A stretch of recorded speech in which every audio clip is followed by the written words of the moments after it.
The jelly bean, the slipper, the flying potato, the sedan of the future. Born to see the future, and now the future is here. Call it what you want, but the Ford Taurus saved the Blue Oval's booty in the 80s, and for a brief time turned the automotive world upside down and inside out. So gather around, you little robo-cops, and learn what this bull is all about. This is everything you need to know to get up to speed on the Ford Taurus.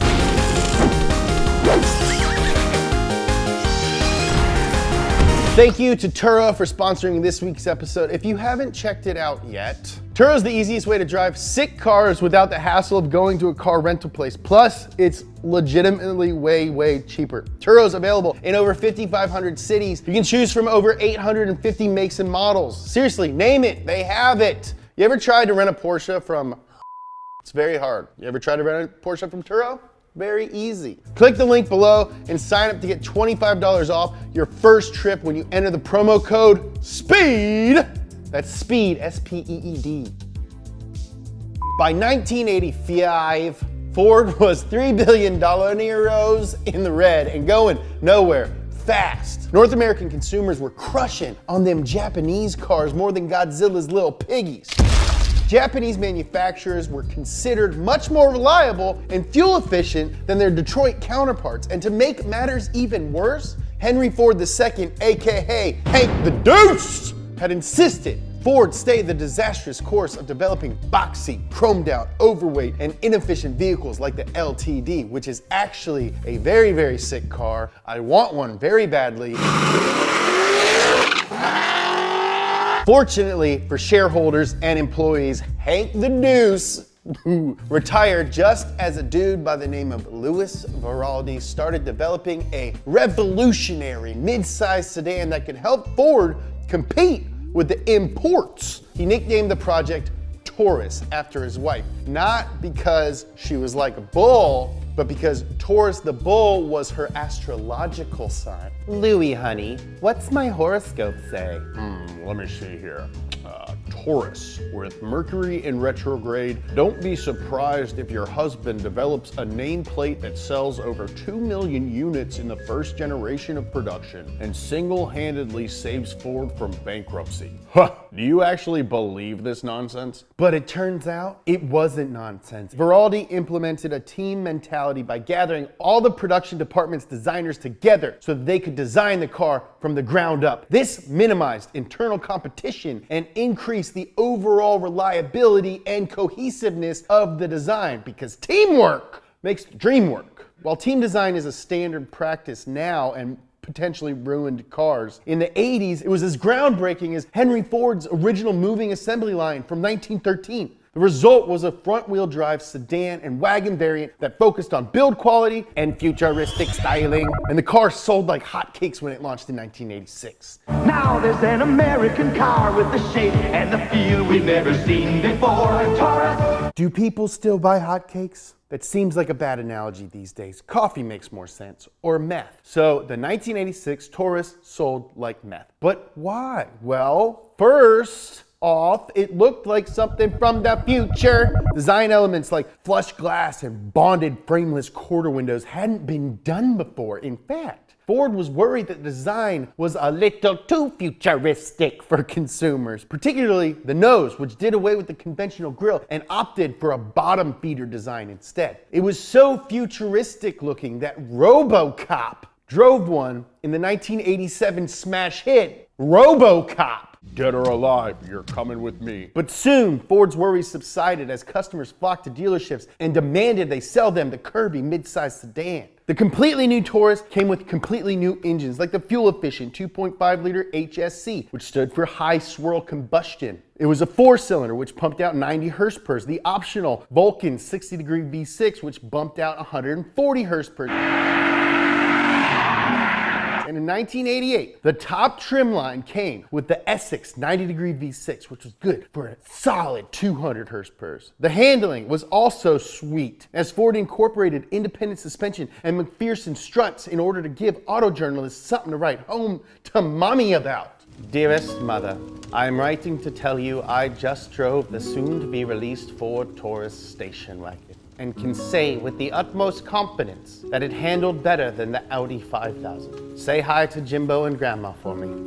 July 1985. Consumers were all about both the Taurus sedan and wagon. Why drive a boxy Chevy Celebrity when you can look like a celebrity in a curvy Taurus? Ford sold 1 million Tauruses in the first 3 years. Instead of resting on their laurels, Ford kept the pedal to the metal and decided to do something crazy.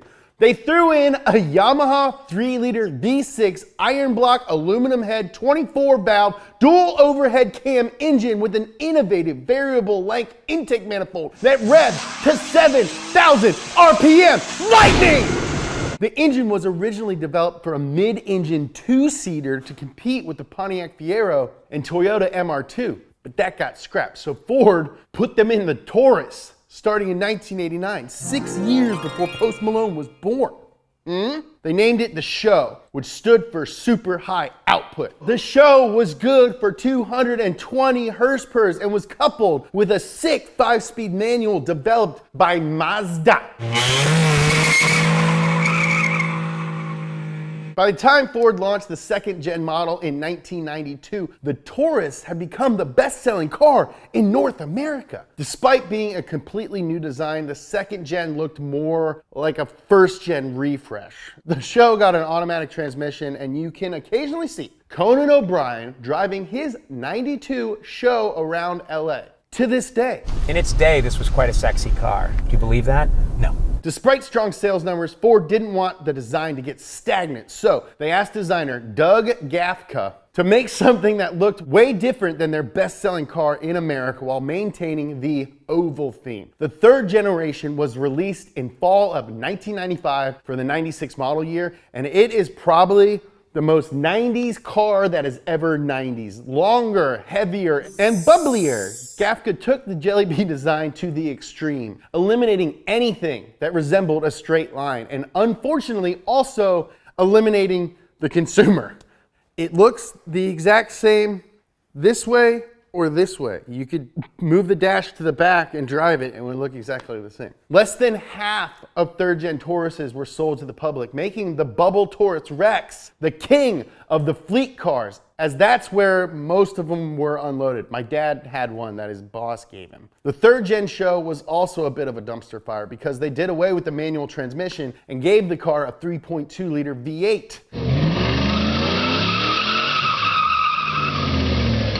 Sounds cool, but the engine suffered from separation of the camshaft from its sprockets, and since the valve train was an interference design, this led to the pistons and valves colliding and destroying the engine at around 50,000 miles. Fun! Ford quit making the Show in 1999. Ford tried to dial back the third-gen design in 2000 with the launch of the more traditional fourth-gen Taurus, but by this point, the Taurus had become a car synonymous with corporate fleets and rental agencies. Ford sold this Taurus through 2007, where they temporarily retired the nameplate. The late 2000s were a terrible time for American auto manufacturers, including Ford. Instead of making a single Taurus, Ford made a smaller, mid-size Fusion, a larger, full-size car called the 500, and a crossover wagon thingy named the Freestyle. What do the kids like? Freestyle.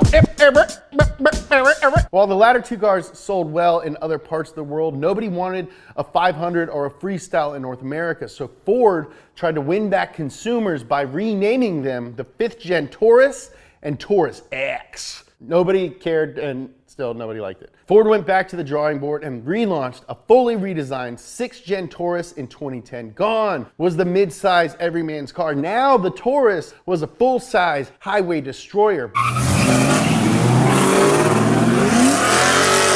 The new Taurus initially retained the 500's 263 horsepower 3.5 V6, which was modified in 2013 to produce 288 horsepower. Not bad. There were two notable variants that enthusiasts are drawn to. The The first being the rebirth of the show, which is powered by a 365 horsepower twin turbocharged V6 EcoBoost. And the second is the Police Interceptor, which came with a 3.7 liter V6, which was good for 305 horsepower. But Ford also offered Johnny Law a Respect My Authority upgrade, which featured the show engine in the Police Interceptor. I've said it before and I'll say it again. This is the best buy in cars right now. The editor of Bumper to Bumper bought one for like $2,000.